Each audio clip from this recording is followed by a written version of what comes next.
If you're unfamiliar with the subreddit NoSleep, it is a subreddit where users submit fictional and non-fictional stories revolving around disturbing encounters, ghostly contact, and psychologically disturbing content. The subreddit is home to over 14.3 million subscribers, which means it is full of great stories for you and others to read. Today we'll be going over my top 5/r/NoSleep stories starting from number 5.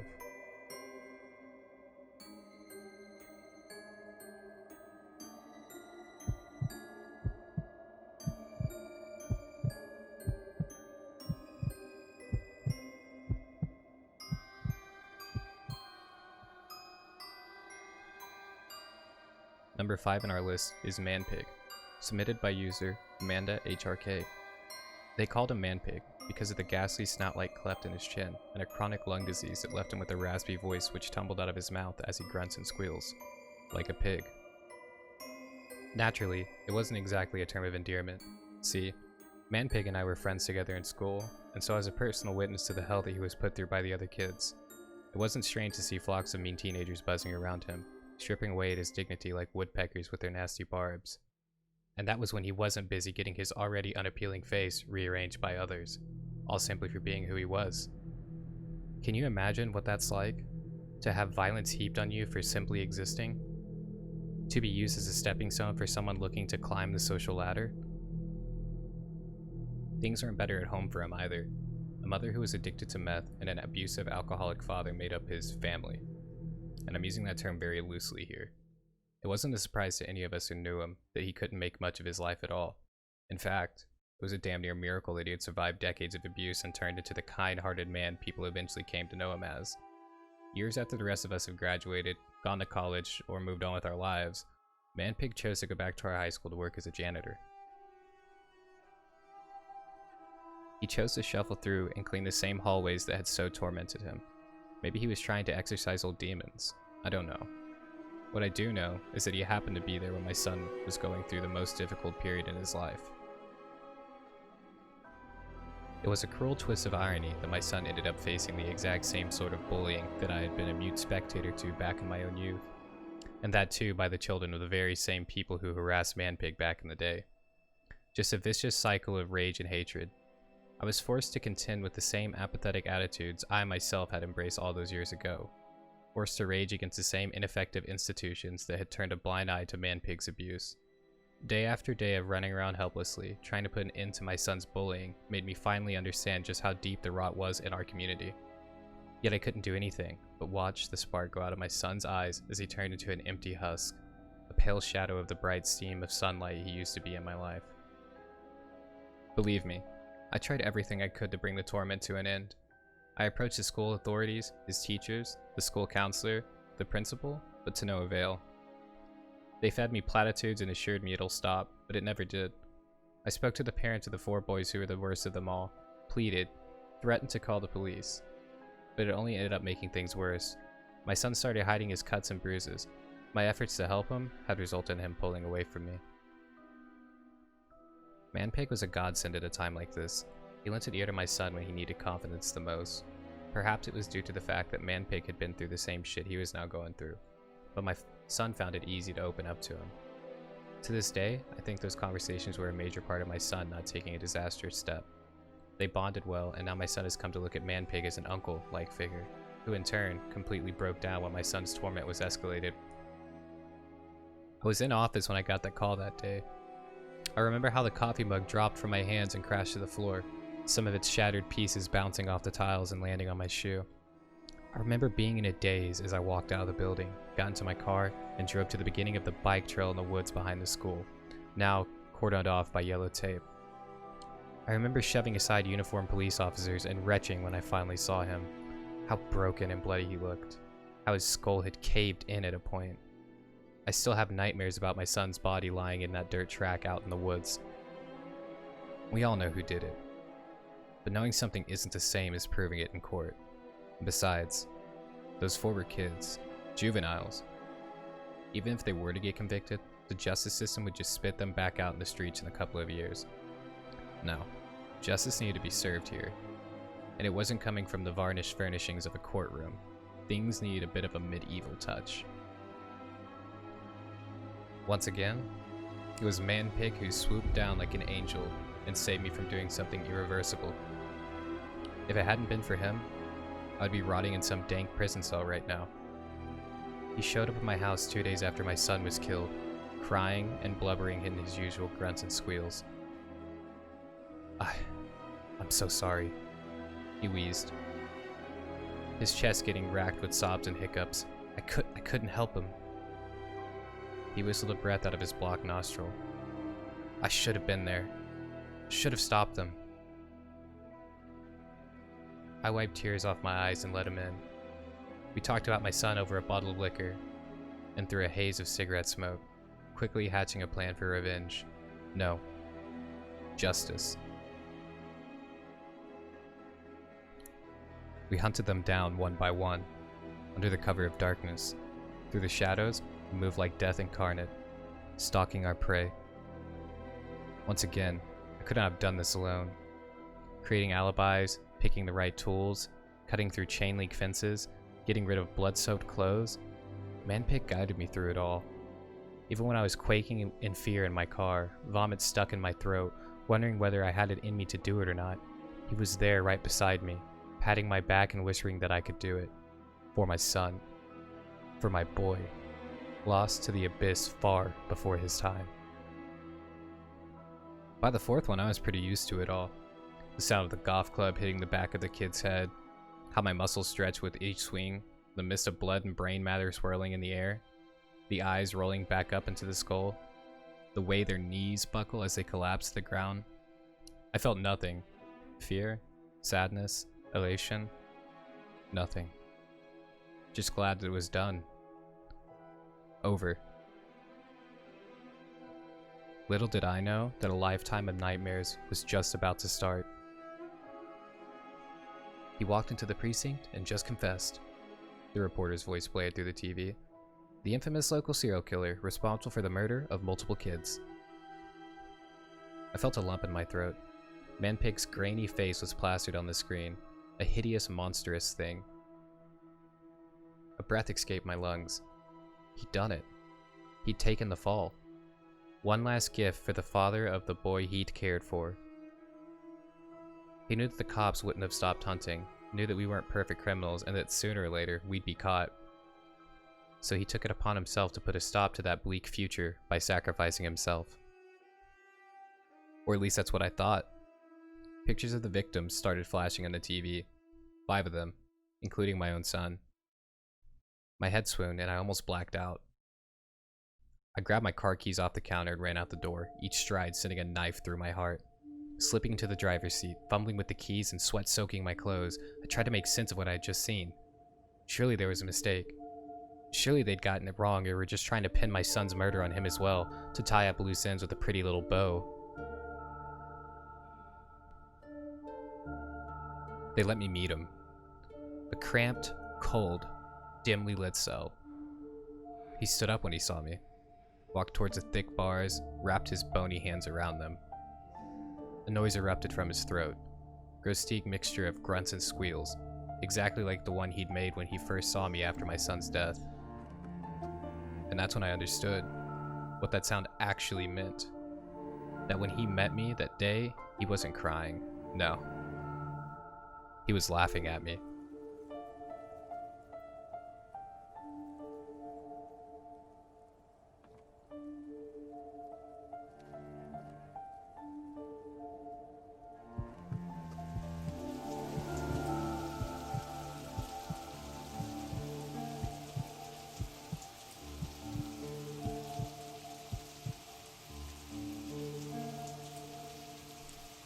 Number 4 on our list is every year on my birthday, I have to die.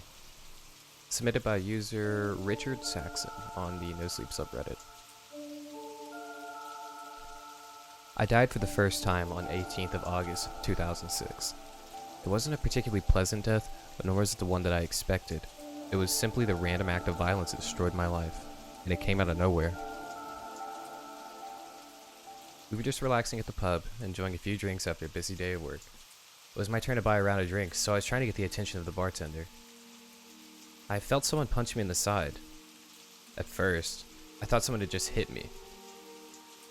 But then I felt the warmth and the rapid stream of blood pouring down my shirt. I realized then and there that I'd actually gotten stabbed. As far as I can remember, it wasn't even that painful. Still, my legs gave out under me and I collapsed to the floor. Even then, I worried more about ruining my expensive suit, ignoring the fact that I might be dying. Oncoming death is funny like that. Everyone thinks they're the exception, that they'll get out from whatever horrible situation the universe has thrust upon them. At least that's what I thought, as a life drained from my body. The world around me just faded to black, and before I knew it, I just died. Then there was the void. At first, it was a little more than darkness, only broken by weird shapes and colors in the distance. As I regained a sense of surroundings, I was dragged towards a new world, one without pain, suffering, nor death. All there was were people on a journey to different destinations. Where they had all died like myself, or if they weren't born yet, I didn't know. All I knew was that I wasn't afraid anymore. The worries, the anxiety, and all my fears had been left behind. A light appeared in the distance, endlessly far away. I knew that would be my final destination, my final purpose in the brief life I'd led. Unfortunately, I never managed to get that far. I was jolted awake in my own bed, soaking wet from sweat and shaking like a maniac. My hands reflectively clutched my side to cover up the wound I'd sustained. But it wasn't there anymore. In fact, I didn't have a single scratch on me. Had it all been a dream? My phone lit up on the bedside table. I picked it up to find dozens of texts and missed calls. Hey man, we're at the pub. Are you coming or what? The first message read, sent at 9:43 p.m. Hey Rick, where the hell are you? The second message read, sent at 10:23 p.m. Then there were a couple of phone calls and another message. I guess you fell asleep, or maybe you're getting lucky. Whatever, man. I'll drink another shot in your honor. Happy birthday, Rick. Then I had over 20 phone calls, and a singular message that sent shivers down my spine. For fuck's sake, pick up the damn phone. Something happened to Danny. I immediately called him back. My fingers were trembling both from anticipation and from the memory of what happened only a night ago. Even if my death had been a little more than a nightmare, I knew for sure that I'd met up with my friends at the pub. The phone rang 3 times, and then Jake picked up. Rick, is that you? Where the hell are you, dude? Jake asked with a panicked, tired voice. I don't know what happened, man. I guess I fell asleep. I half asked, half stated. Danny got stabbed last night, Jake said without listening to my explanation. Stabbed? How? I don't know, man. Some nutjob just walked up to him and stabbed him in the side. I almost dropped my phone in shock. Danny had been attacked just like myself, in exactly the same place. 1,000 thoughts rushed through my mind, but worry quickly became my main concern. Is he alright? I asked. He's still in surgery. They're only letting his wife know about... Wait. Here she comes. Jake put his phone down, but I could still hear her through the muffled sound of their discussion. Danny's wife seemed upset, but I couldn't make out the word. Jake? I asked.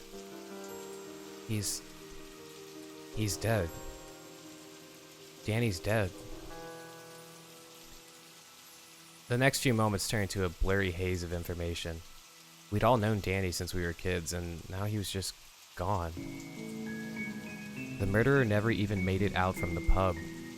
Apparently he got shot by one of the patrons as he tried to attack yet another guest.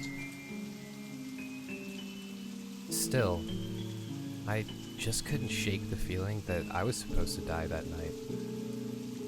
Regardless of what happened, time marched on without answers.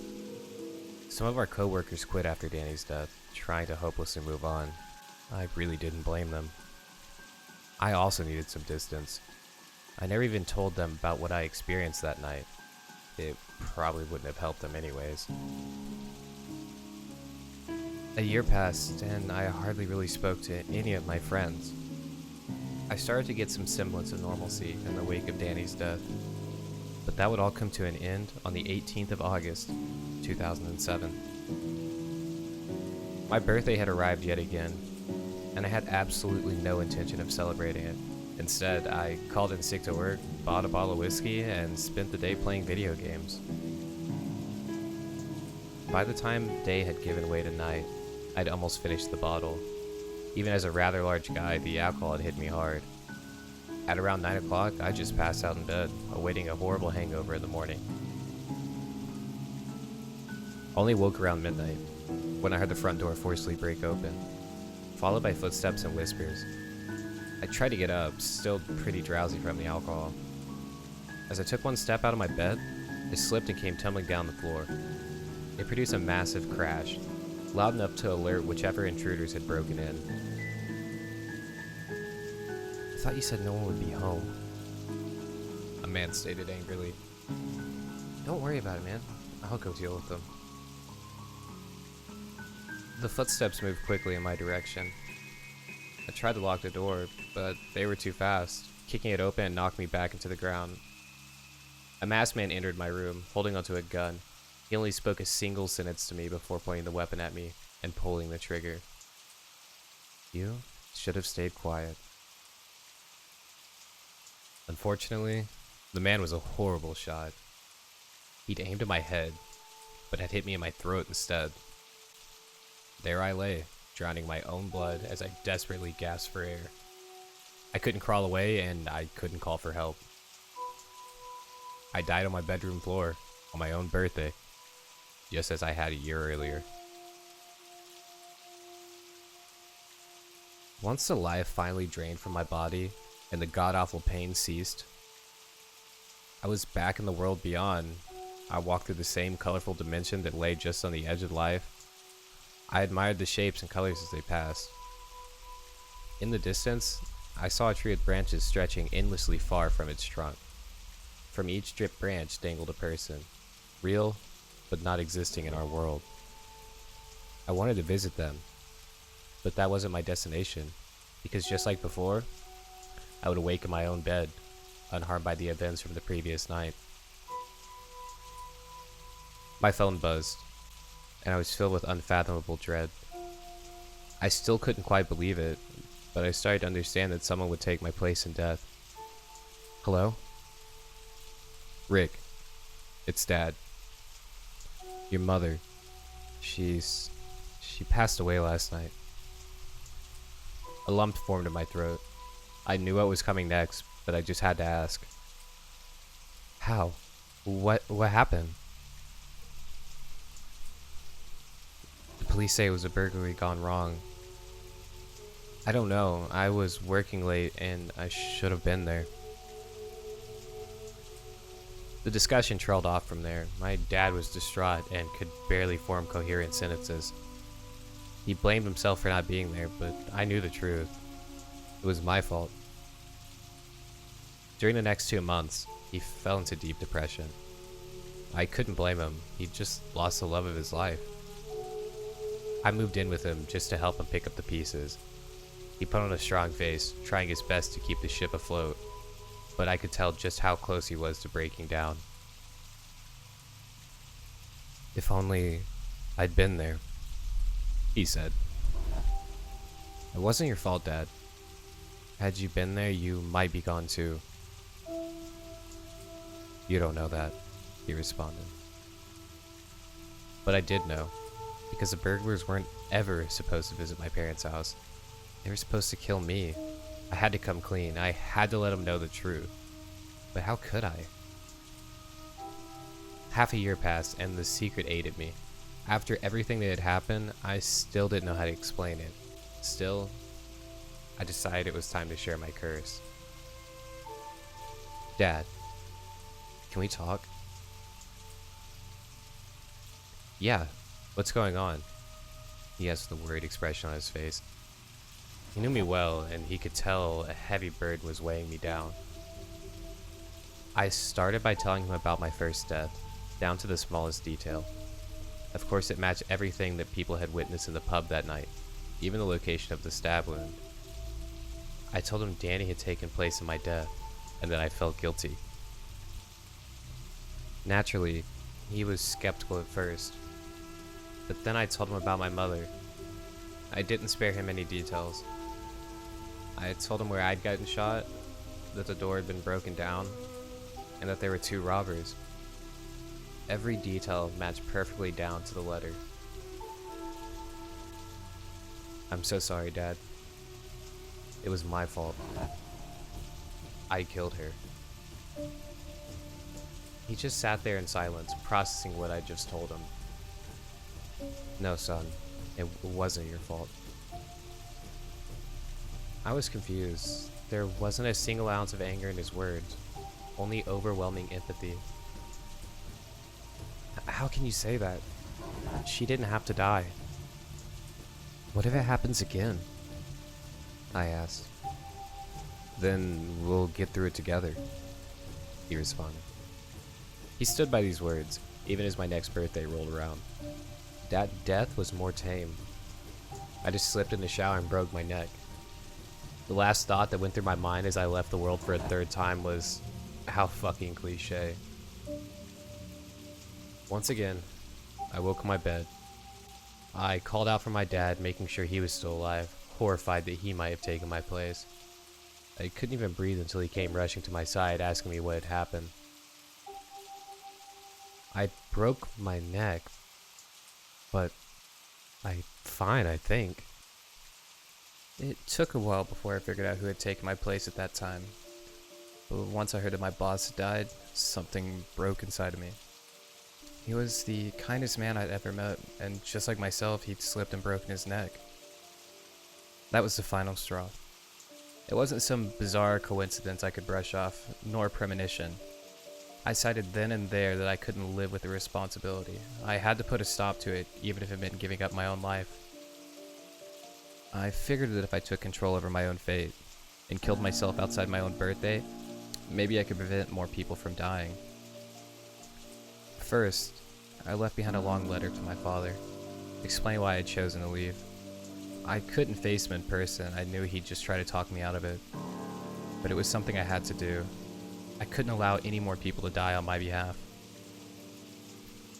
Alas, fate is a fickle bitch. No matter how hard I tried, I just couldn't end my own life. I tried hanging, but the rope broke. Then I tried to shoot myself, but the gun jammed. When that failed, I tried to drive my car into a tree, but I somehow survived that as well. Any attempt was met with failure. All I could do was wait for my next birthday and let someone die in my place. No matter how many times I tried, I couldn't die. I was a slave to destiny, and it was destroying me. In 2009, I was hit by a drunk driver, and my girlfriend took my place. In 2010, I drowned, and my kind neighbor had to go through that death. In 2011, I died from a brain aneurysm, which ended up killing my aunt. And so on and so on. Each year I'd die, and a person close to me would take my place. I kept trying to find a way out, but fate wouldn't have it. Years went by, and on the 18th of August 2019, I would die for the 14th time. I had already fallen sick a week earlier, much to the doctor's confusion. According to each and every laboratory value, I was actually fine. Yet I kept getting sicker. My father and I both knew my time was near, but we also knew I'd be forcibly brought back. Then, at midnight on my birthday, my heart just gave out. I was jolted awake in my own bed, and the sickness was little more than a distant memory. "Dad?" I called out. I didn't get a response. I got out of bed and called his name again, but I was met with silence. I didn't have to call out a 3rd time. I already knew what had happened. I carefully walked in his room, horrified at what I knew had come. The funeral came and went in a blur. The only noticeable thing was the missing seats from the people who had passed before him. Some of them had lived their own lives and died as nature intended, but a number of them were supposed to live on. Instead, they had just taken my place in death. I inherited a number of things from my father. Among them, I found a letter addressed to me. It looked rather worn, so I could tell he'd written it a long time ago. Dear Richard, today is your birthday, and it has officially been a year since your mother passed. While I miss her greatly, I'm thankful to still have you around. I know that if she was given the choice, she would want you to live, and I feel the same way. We both know that I might one day take your place in death. Never doubt that I would happily give my life if it means you may live. You didn't choose this curse, so never blame yourself. Just do what every person is supposed to. Appreciate the people around you, because you never know which day might be their last. Since I read that letter, I've been looking for a way out. My father might want me to stay behind, but how can I live on knowing that I'm taking someone else's place? I've long since left town, living by myself in a cabin somewhere away from people. Hopefully, if I have no one else left that cares for me, people will stop dying. At least until I can figure out not only how to die, but how to actually stay dead.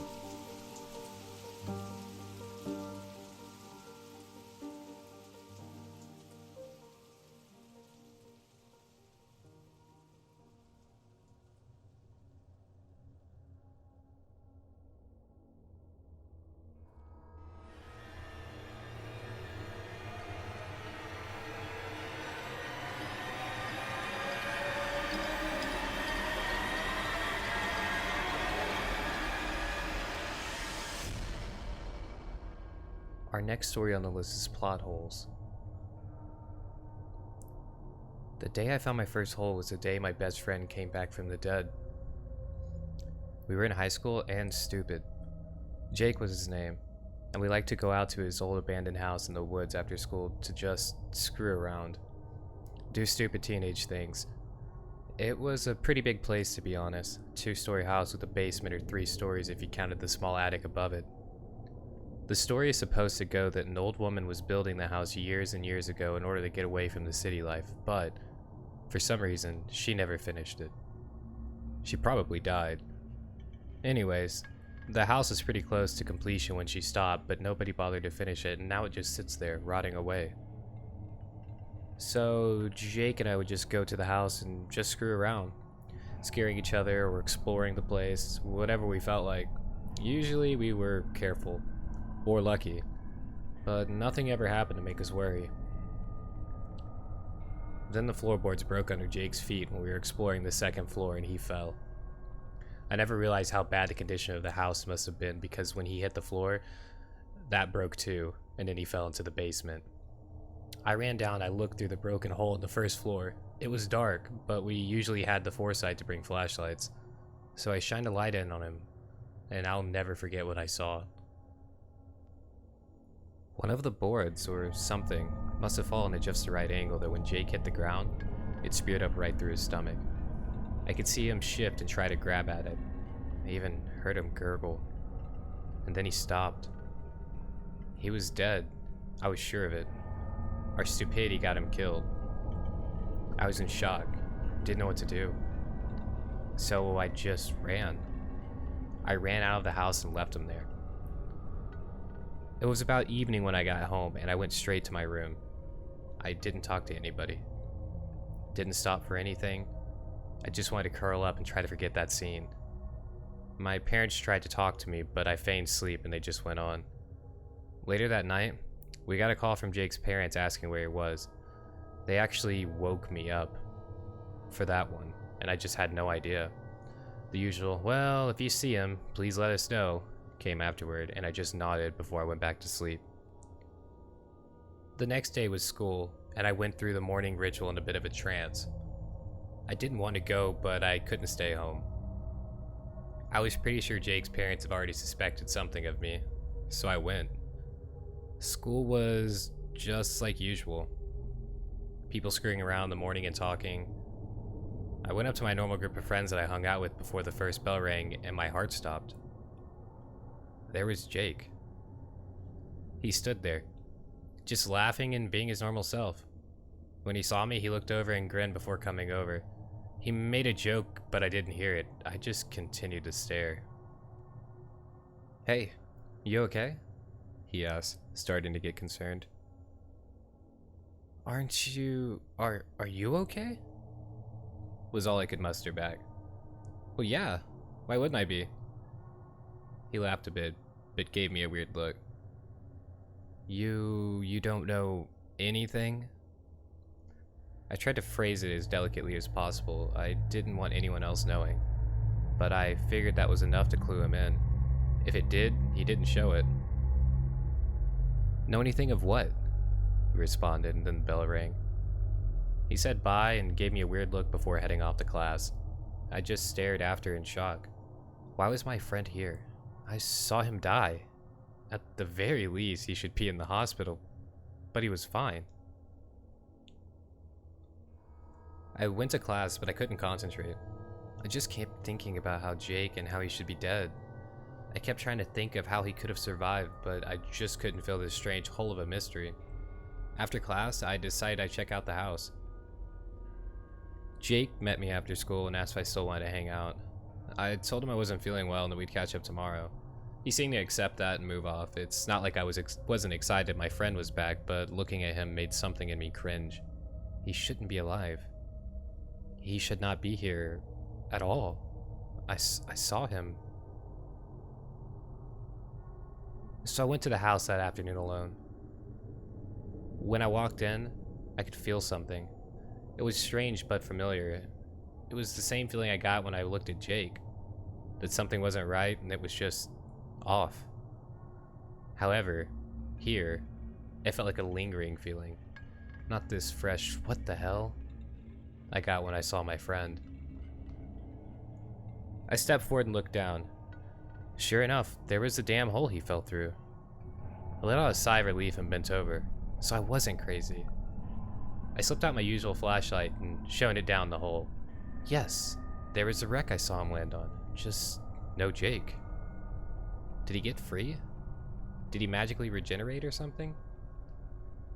I shone my flashlight up to look toward the hole in the second floor. It wasn't there. My breath caught in my throat and I began to frantically shine my light onto the ceiling. Where was it? I should be right above the damn hole in the floor, but nothing. I bolted up the stairs and sure enough, there was nothing in the floor where he fell either. Nothing. Something was wrong. Really wrong. I wandered back down to the first hole and peeked into it. I'm sure that was a moment that solidified my fate. If I had just ignored it and moved on and been plain happy that my friend was back, I might have been able to continue life as usual. But that moment, I saw something. Just a flash of something black. Blacker than the darkness beyond my flashlight's range shift and fly out of my sight. I gasped and stumbled back, breathing heavily. I know I should have ran, but my curiosity took hold, and my logical side said it was just some animal or trick of the light. So I swallowed my fear and I leaned over to peek again. I didn't see that flash of black again, but I did notice something. The boards and wreckage underneath the hole were gone. With that note, I knew something was wrong. Nobody can clean up something like that mess in a blink of an eye. I bolted. I ran out of that house and through the forest, swearing up and down that something was chasing me. I had a feeling that there was something out there, but now I know it was simply watching me. For now. I ran home and I slammed the door shut behind me before I leapt into my bed. My body curled up and I just laid there, trying to comprehend what exactly was going on. It took me a while, but I finally drew myself out of bed. I had to figure out what was going on, but like hell I was going back to that damn house. Not if some monster was in it. So I did what any teenager would do. I went to the internet and researched. It was slow and I didn't have a lot of luck at first. Looking up paranormal just got me weird pictures and stories. Friend comes back from dead got me a lot of zombie stuff. Missing time seemed to get a little more info. A lot of it was around aliens, but a few stories seemed to pique my interest. Like something crazy seeming to happen, like a car crash or accident. And suddenly, there's a time jump and things seem to be okay, like nothing ever happened. There was one post on a missing time board that seemed to draw my attention. However, it was titled Plot Holes, and was only posted a couple of days ago. I curiously clicked it. Everyone seemed to speculate what caused this whole missing time thing. A lot of the time it was aliens or dimensional, whatever. This guy, however, acted like he knew for a fact, and his reason was the most bizarre of them all. He started by telling a similar story. In a nutshell, his wife was killed in a household accident when part of their house caved in during a storm. While trying to get her, he was knocked out by some other debris. When he came to, he was sitting in the living room and his wife was trying to wake him up. The house was fine with no sign of disaster, and she was alive. He was ecstatic, but described a strange feeling, like he had figured out something he shouldn't have and his wife shouldn't be there, like my feeling I got with Jake. Over time, he couldn't be around her. It was just too strange. So he left. He went on the road taking what money he had and doing weird little jobs here and there while staying in motels. While he went, he began the research. It took a great amount of time, but he found others with similar experiences. Most of them just described it as a miracle and moved on with their lives. Others couldn't shake the feeling, like he did. All of them described the same sort of thing. Some event should have caused something to happen, a person to die or some landmark to be destroyed, only to have it miraculously come back later. So what was going on? The author was at a standstill until he came across something. While researching people who shouldn't be alive, he came across a book review. Apparently, it was the latest book in the series, and, in it, a side character saves the day by fighting off a bunch of enemies for the heroes.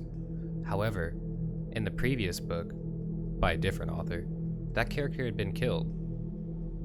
So this character couldn't have come back to save the day, but if he didn't, the main characters would have died. The reviewer said it was one of the worst plot holes he'd ever seen. That got the forum author and me thinking. He said he'd just post again after he experimented a bit, and I really didn't blame him. I had a few things I wanted to experiment with as well. Nevertheless, I dropped him a message anyway, saying I read his post and that something similar happened to me. Then I called it a night early. I had to be extremely alert if I was going to try to look for signs I wanted to find.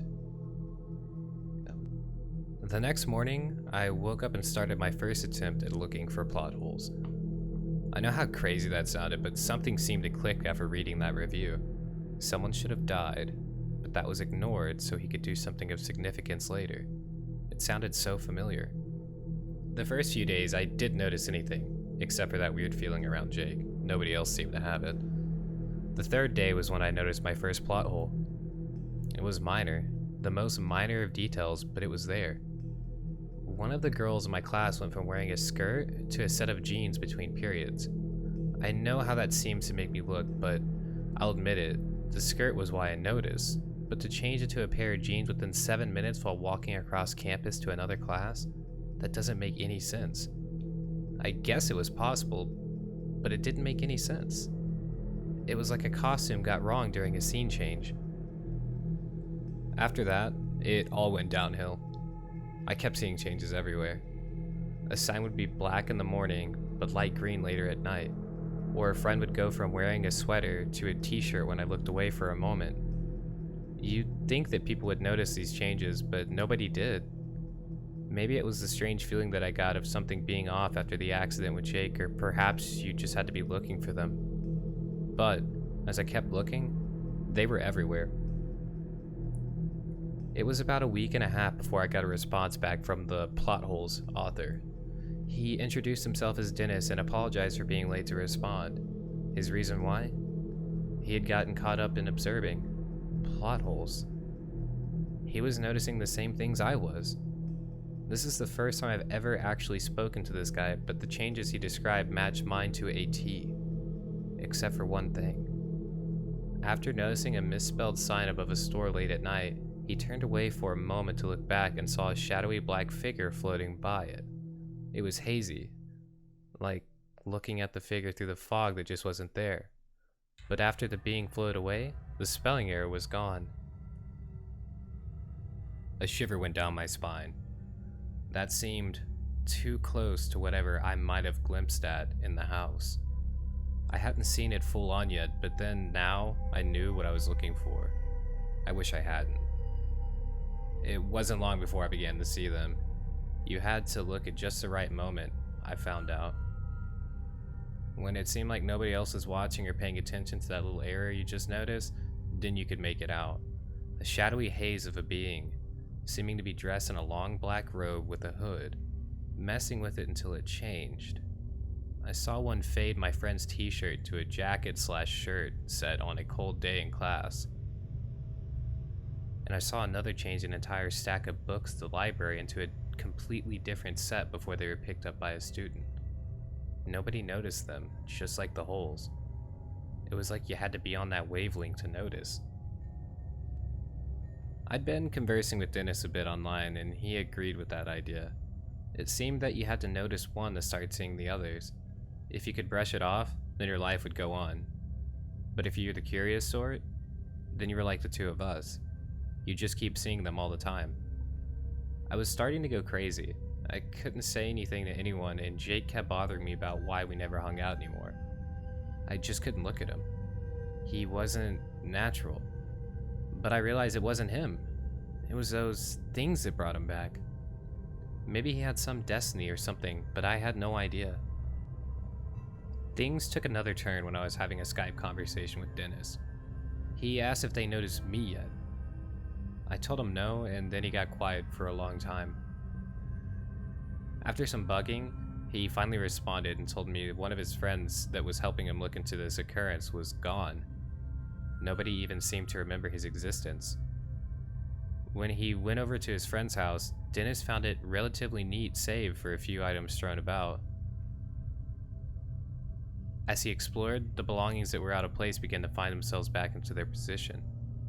Dennis was sure that it was one of those creatures behind it, and he confirmed his suspicions when he saw one putting back a book that had been thrown on the floor. And then it turned and looked at him. The two stared for a long time, the creature gazing onto Dennis while he looked into a blank nothingness that was its face, the dark hood covering whatever might have lurked underneath. And then it left. It turned and seemed to float away right through one of the walls. That seemed to be the last thing out of place then. The house looked like nothing had ever happened in it. Then Dennis began to notice something else. There were no pictures or objects identifying an owner. Unless you were that much of a hermit, you had at least an old family picture or something. Or maybe some mail with your name on it. But nothing. It was like nobody had ever lived in this fully furnished home. At this point, I began to worry. Dennis's friend had gone missing, and nobody knew of his existence. I started putting the pieces together then. If these creatures could bring someone back from the dead, they could easily get rid of someone, right? This meant I was in danger. After that, I stopped. I was out. I ignored Dennis's messages. I tried to ignore all the holes I constantly noticed. I did my best to ignore those shadow creatures when I caught them. I even tried to hang back out with Jake, but every time we hung together, it was like I was looking at the face of a lie. And looking at him just made me think of those creatures. I imagined one pulling him up from that debris, slipping that board through and out of his body, knitting up his wounds like nothing happened. I did my best to look past it all. Dennis was hard to ignore, however. He just kept tracking me down. I'd block him from my email and messengers, but he'd start making new accounts to talk and send me more messages. And he seemed to be sending more and more as the days went on. Finally, one day, I received an email from a new account that clearly was Dennis. I was about to delete it and block him again, but the subject just chilled me to the bone. In all caps, it read, "They're after me. Get on Skype. I need help." I didn't know what to do. If Dennis was in trouble from these things, then I had to help. I couldn't just leave him, but after him, they might turn their sights on me. I had to help though. I wasn't going to just leave him hanging, especially if he was in danger. I logged on to Skype, added his new account, and immediately got a video chat request. Dennis was in his apartment with the lights off, and he looked terrified. "What's going on?" I asked as I leaned in. "They've been following me around," he spoke, his voice an exasperated whisper. More and more of them keep coming around, and not just to fill the holes. They're watching me. Are you sure? I responded. In response, he lifts up his laptop and carried it out to what looked to be the kitchen. He set it down in front of a window and drew back the curtain. I couldn't make it out until he turned on the light. My heart stopped. I'd only seen one of them at a time, maybe even two if something was particularly a larger change. But there were at least 3 or 4 behind that window, just staring in with those empty, hooded faces. He quickly flicked off the light and turned his laptop back towards him. Do you see? I don't know what to do. I don't want to end up like Jerry. Tell me what to do. He was getting more and more anxious. I had no idea what to tell him. I didn't know what these things were. I didn't know what they wanted or how to stop them. I opened my mouth but couldn't form the words that he needed to hear. And as I stammered to find a way out, I saw them slip into the background behind him, through a freaking wall with a cabinet. Dennis! Behind you! He turned just as the first approached. God, there were a bunch slipping in now. 3, then 4, then 5. He never stood a chance. The first reached forward with an inky arm and shoved it straight through his chest. There wasn't any blood, or even a sound save for Dennis's terrified screams. He began to writhe, grasping at his chest as the creature held him by there. I don't even know what. His spine? His heart? Hell, it could have been his very soul for all I know. Then the others were on top of him. They fell onto him like a dog pile, consuming him in their presence. I couldn't scream, and I couldn't look away. I just watched as he faded from view as those creatures piled onto him. Then slowly, ever so slowly, they backed away. Dennis was gone.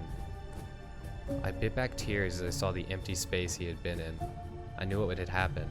He was gone. Erased. Nobody would even remember him. He was a hole that had to be filled in and taken care of. Then their attention turned to the computer. To me. My eyes widened as the realization hit me. I was another hole. I was an issue in their grand scheme. A thorn that had to be plucked. A part that drew attention to the inaccuracies of this world that they were trying to design. And I had to have been taken care of. I didn't even bother to turn off the computer. I just stood and turned only to find myself face to face with a horde of them. In my own house. In my own room. My back went to my desk as one shadowy shade glided into me. Its arm rose and I could almost make out the tendrils of its foggy black cloak and the individual digits of its dark fingers. I couldn't move. I was frozen. And then it struck. I didn't physically feel the hand shove into my chest, but I felt it somewhere deeper. Like it was grabbing an intimate part of my being. I felt violated, exposed, and most of all, completely terrified. I screamed as it began to squeeze. It hurt. It hurt so fucking much. My vision blurred, but I could see the others move around me.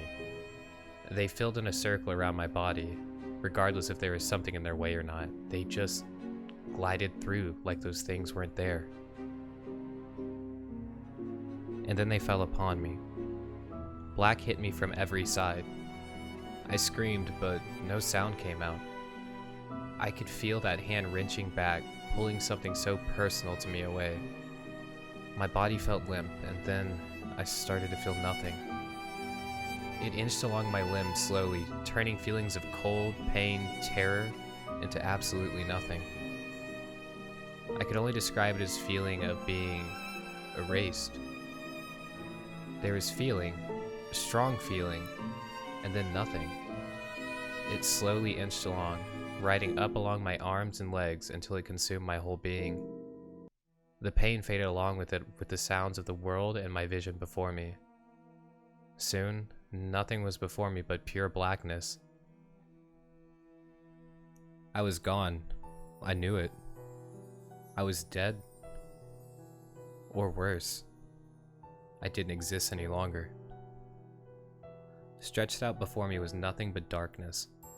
I tried to call out into the void, to claw my way forward, but I couldn't move a limb. More like though I didn't have a limb to move or mouth to yell.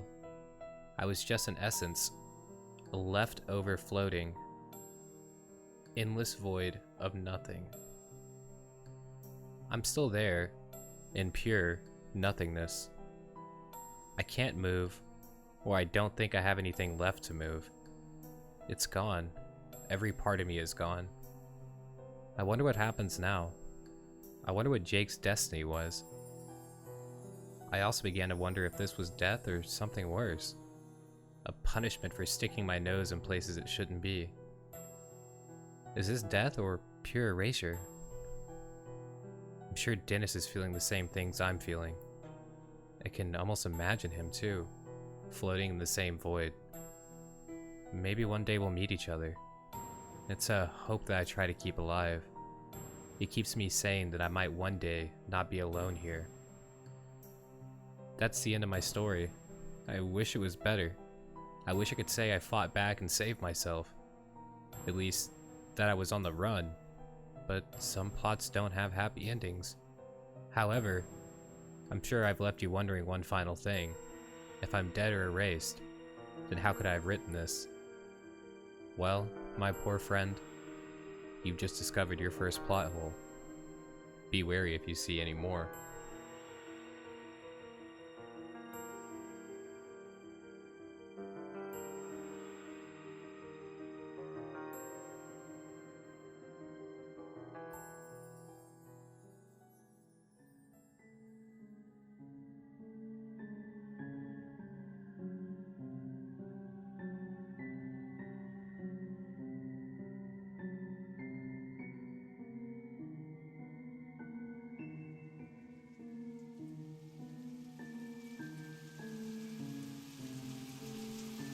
If you live in Menifee, California, and there is a knock at your door tonight, don't answer it.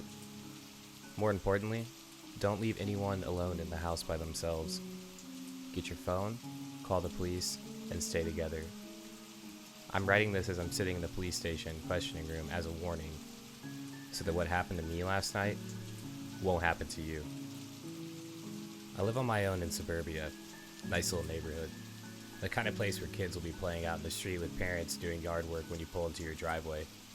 That's exactly how last night began. My girlfriend and I pulled in and got out of the car. We waved to the kids and had a friendly chat with Mrs. Roop next door. This was the kind of life I had always imagined, and at 20 I couldn't believe it had already happened for me. We went inside and started our evening. We made dinner. We loved cooking together. But there was a symmetry between us that just works. We ate, watched some TV downstairs. Just a normal night. Once it was time we went upstairs, she started doing her nightly routine girls always do in the bathroom. And I just laid in bed, reading Pen Pal for the 20th time. With the fan going and the water running from the bathroom, I almost didn't hear it. I wished now that the fan was set to 3 instead of 2, because then everything would be different. But no, it was just faint enough for me to hear the sound over everything else.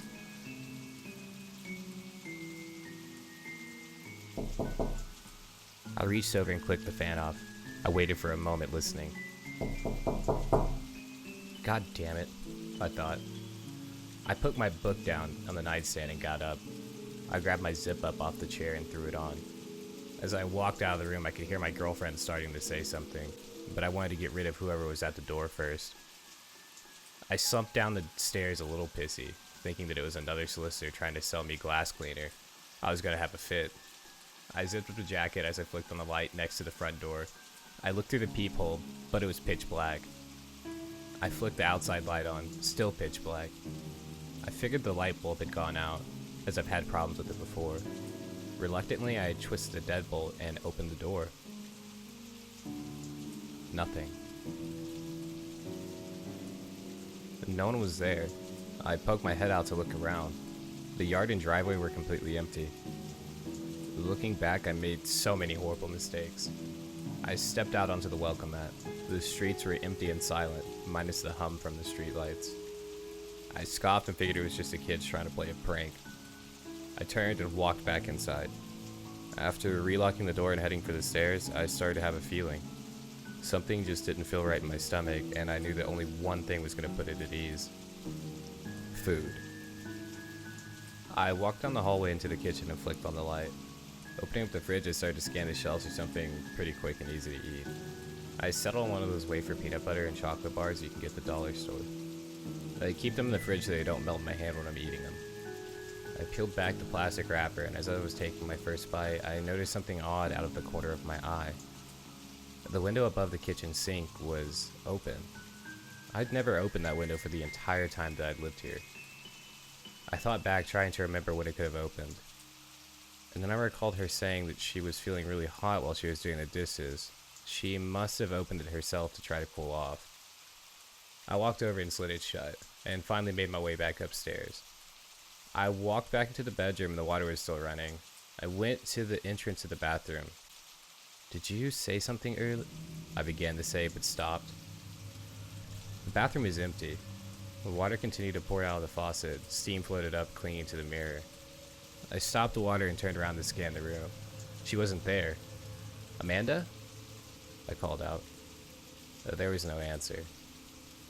I went to the walk-in closet as well. There was also nothing. I started to leave the room, but again something catches my eye. I glanced at the nightstand, and on top of my book was a piece of paper. It was folded in half and set up, making it look like a little tent. I reached out and picked it up. The first thing I obviously saw was the blood. It was a bloody fingerprint on the corner of the paper. My heart started to race. Finally, my brain let my eyes pan over to read what it said, and even now, I wish I wouldn't have. "She's in the house. Find her." I read those 6 words over and over. I looked around the room again, hoping to see Amanda just hiding in the corner snickering like she'd pulled off some amazing prank. But the room was entirely empty. I walked around the room, looking behind chairs, inside the shower, inside the closet. I looked at the bed and I felt like a 6-year-old again as I slowly knelt to look underneath. My hands had apparently been getting sweaty because they kept slipping slightly against the hardwood floor. I bent down and lifted the skirt of the bed. Again, there was nothing. Just a couple of dust bunnies and an old pair of shoes that I keep meaning to throw out. I stood back up and started to become agitated. My mind didn't know whether this was a joke or if I needed to be terrified. "Amanda!" I yelled. "This isn't funny anymore. Just come out." Nothing but total silence.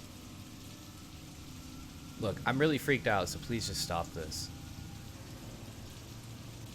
I walked out into the upstairs hallway and quickly went through all the rooms. The spare bedroom, empty. The exercise room, empty. Other upstairs bedroom, empty. I ran downstairs and I looked everywhere. It was as if she just vanished, and all that was left was this note. I figured that the only thing left to do was call the police. I ran back upstairs and into the bedroom. The bathroom faucet must have had a leak because as I entered I started hearing faint drips of water. I went to the dresser to grab my phone, but it wasn't there. Neither were my keys, or my wallet. I spun and looked at my nightstand. They weren't there either. I grabbed my jeans I wore that day, and I checked the pockets. Empty. I threw the jeans on the floor again in anger. I stood there for a moment without a clue what to do. I stormed into the bathroom and I twisted the knob. It kept dripping. I hit the faucet, getting pissed, but then I froze. There was no water in the sinks. And then the drip sounded further away. I slowly walked out into the bedroom. I kept hearing the dripping noise. I moved around trying to determine where it was coming from. As I moved closer to the bed, it actually got louder. Once again, I slowly dropped to my knees, and I bent over next to the bed. My hand slowly reached for the bed skirt, and I lifted it up. For every drip, my heart pounded. I sank my head down and looked under the bed, and then I saw it. A small pool of red about a foot in front of me. With more dripping down from above, I jumped to my feet and pulled the sheets off the bed. I slid my hands between the mattress and the box spring, and after a moment of hesitation, I flung the mattress up with everything I had. My throat closed instantly. I couldn't even comprehend what was in front of me. My mind would only let me process the image one fraction at a time. At first, I just saw my box spring sitting inside my bed frame. Then I saw that there was a huge tear down the middle of the box spring. And then I saw Amanda inside the box spring, her beautiful face poking out from the tear. Then there was her neck, which was nothing but red. The final thing that my mind let me see appeared. It was right in the center, laying on her stomach. Another note. I couldn't move.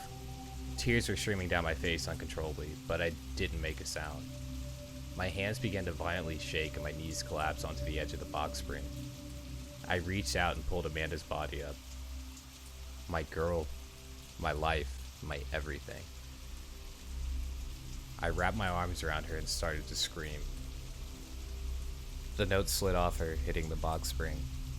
My hand slowly moved down towards the note, now barely even able to bend my fingers. I somehow managed to grasp the note and bring it up to my eyes. My vision was entirely blurred from tears.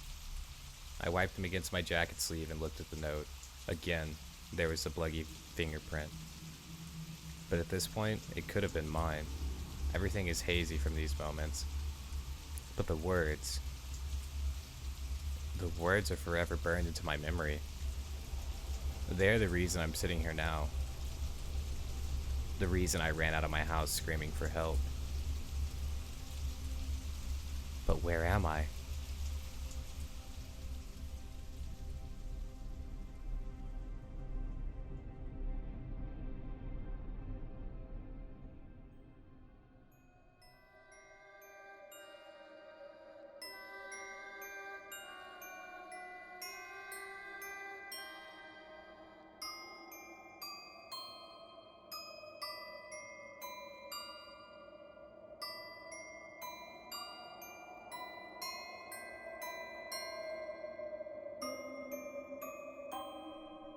Like most people these days, I had a fucked up childhood. Who doesn't, right? My father took off before I was born, and my mother was left to care for me on her own. A skill she was sorely lacking. My mother slipped right back into the drug-addled party lifestyle she'd enjoyed before I was born, and had soon turned our two-bedroom apartment into an opium den. For the first 5 years of my life, I walked around in a confused, terrifying mist. The smoky air would flood down the hallways from my living room and slip under my bedroom door. It always seemed to linger for days. I know now that my mother wasn't a bad person, just a victim of her addictions. When she did have spare money, she would put food in the house or buy me clothes from Goodwill. The only pieces of furniture I had in my room was a mattress set and a little blue and white toy chest. Not that I had a lot of toys to put in it, of course. Just the 3 I had gotten for my birthdays. One was an art kit, one was a red wagon, and the last, my pride and joy, was a doll named Betsy. Betsy was my best friend. We would have imaginary tea parties together, sleep together, and even take baths together. Sometimes I even remember her voice. When I thought back on my conversations with the doll in adulthood, I realized that I was likely suffering from delusions, thanks to the always present butts of smoke that laid claim to the dingy hallways and drafty bedrooms of our small apartment. Still, I remember the sound of her voice. A pleasant, tingling lilt that was almost always coupled with a raucous giggle. I also remember the things that she said to me and the things that she wanted to do. She asked me to steal, usually food or pens or pencils. She wanted me to bring her forks and knives and hit the bad man who slept on our couch. It was always something, and I would always get in trouble. But of course she wouldn't. When I told my mother who had put me through these games, she would scoff and shake her head. She never believed me. Adults never do. Around my 6th birthday, I asked my mother for a birthday party. I wanted to invite the mean girls from school and serve them cake and ice cream to make them like me. I remember standing in the kitchen that day with such hopes, having just asked the most important question of my life. The glass of Coca-Cola I held was shaking in my nervous hands. I waited with bated breath as my mother continued putting groceries away, almost as she hadn't even heard me. But I knew she had. Finally, just as I had failed a second time to muster the courage to repeat my question, She turned around and gave me a shake of her head. A birthday party? Laura, that's ridiculous. I can't afford to feed 15 children that aren't even mine. Hell, I can barely even afford to feed you. You eat like an elephant, especially for a girl your size. Or, I'm sorry, Betsy does. There's barely anything left for me to eat around here, much less a classroom of other people's brats. My face fell as she shook her face, mumbled something else under her breath, and stumbled off into the living room. I heard the music go up then as more people walked in the door. Some left, some stayed. I never knew them either way. It simply wasn't fair. My mother threw parties all the time. What about me? I was a kid. All my friends had birthday parties, and now the mean girls at school would know I was too poor to have one, and they would tease me even more. I felt tears start to well in the corners of my eyes, and I choked back a sob while I ran to my room and slammed the door behind me. Betsy was laying on my bed smiling. She was always smiling. Usually it made me feel better, but today it just made me angry. She just kept staring at me, smiling. She was going to tell me to do something bad again. This is why Mother wouldn't throw me a birthday party. It was because of all the trouble I got into because of her. This was all her fault. Betsy didn't have to go to school, and Betsy never got in trouble like I did. And in my young mind, I truly believed it was the doll, not my mother, who was to blame for everything. I snapped then. I screamed in indignant rage, and I threw a bottle as hard as I could at the bed. It hit Betsy on her forehead, and she fell to the floor. Good. I picked up the bottle, and I hit her again and again. I thought I heard her laugh, and I hit her harder. Then I laughed. When my rage was spent, I dragged Betsy to my toy chest and threw her in. I slammed it shut and kicked the chest against the wall. I never wanted to see Betsy again. Ever. I never owned another doll after Betsy. About a week later, the police came and two nice ladies took me to live in a new home in a new state, with food and toys and no drugs. The trunk went into the storage and the wagon disappeared. I never saw my mother again. As I got older, my foster parents admitted she was in jail, doing 25 years. That was fine with me. I felt nothing for her either way. I still had nightmares because of my life with that woman, but then slowly, I began to heal. I focused on doing well in school, and I ignored my mother's letters from prison. She reached out to me several times in my 20s as well, but I always declined her calls. That is, until this morning. I'm 30 now, with my own children and a loving, honest husband. I have a beautiful house, 2 dogs, and a career as a social worker trying to make a difference for kids who had it bad like me. I'm happy, I'm steady, and I'm content. That's when I got a voicemail from my mother informing me that she had paroled and she wished to speak. I decided to let her say her piece. Since the kids were home from school, I went out into our shed in the backyard to return my mother's call. The shed was a children's domain and they used it to play in the summer. I sat on my old toy chest, which is currently being used as a tea party table, and dialed a number she had left me. Hello? Laura? Hi, Mother. How are you? Oh, Laura, thank you for speaking to me. I know you have your own life now, and a family. I would love to meet them someday. I just wanted to tell you how sorry I am. For everything. Mother, you are not meeting my kids. Ever. And since you called me, I'm going to tell you what I needed to say for years. The opium, the heroin, they destroyed me. And the worst of it is, you almost took me down with you. I was 5. That was no home for a child. Honestly, I'm surprised it took you so long to get caught. Laura, I know how it seems, but I honestly know nothing. Look, it hardly matters, and I do understand why you would feel that way, why you would hate me and not want me to meet your little ones. I learned a lot about forgiveness while I was away, and just... Oh, Laura, I'm so sorry about Betsy. Betsy? I paused, confused. Why would you care about her? I know, Laura. Believe me, I do. It was all my fault. The drugs, the partying. Betsy. Oh, God. If I'd only paid more attention, had I only known. She's gone, and it's because of me. As my mother began to cry, I tapped my fingers on the toy box impatiently. The drugs had clearly fried her brain. Mother, I sighed. Why are you talking about Betsy? And why do you even care? I know where Betsy is, right underneath me. What are you talking about, Laura? Oh God, where is she?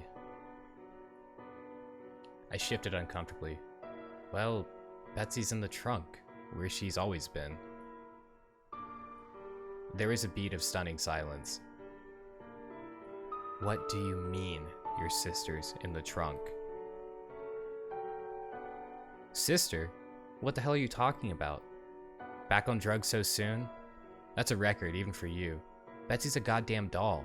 I locked her in my toy box a few days before he got arrested for possession. Laura. Oh God, no. Laura, what have you done? I wasn't arrested because of the drugs, Laura. I was arrested because of Betsy's disappearance. You always called her your little doll. But you thought you knew. Oh God, we thought you knew. Laura, no, what have you done to my baby? My mind had gone blank, and with no emotion, I set the phone down next to me and stood up. I could hear the muffled sound of my mother's anguished cries and feel the dark clutch of possibility in my own chest. Memories were stirring in the back of my mind, threatening to flood forward into my consciousness. They pushed against a door in my mind that had been locked so tightly for so long, I had forgotten that it was even there. Was it even possible? Could the trauma and the opium have really led me to believe that a small child was actually a doll, begging for food and utensils to eat with, asking me to protect her from the bad man? No.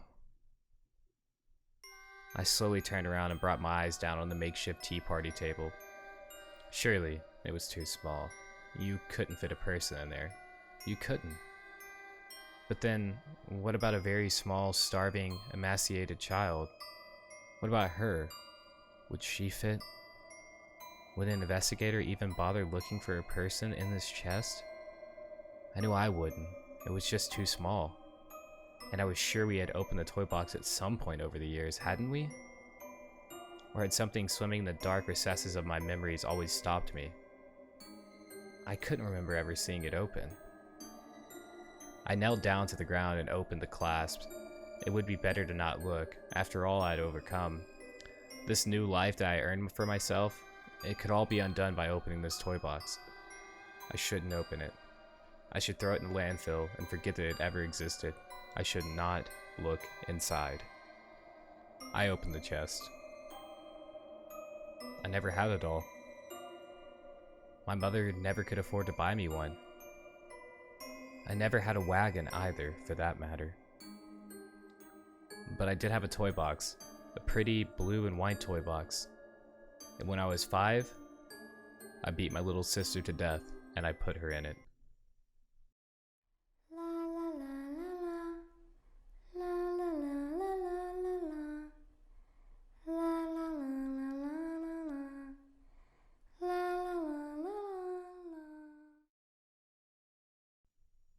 Thank you guys all for checking out my first upload. Hopefully I can keep doing this in the future. I really appreciate any comments that, kind of tell me where to go with things, what I can improve on, and what you guys like to see. I will be uploading this as well with just a black screen for like a sleep video you guys can just watch as you're going to bed. Until next time, be sure to hit the subscribe button and the like button. Leave any comments. Really appreciate it, man. Thanks.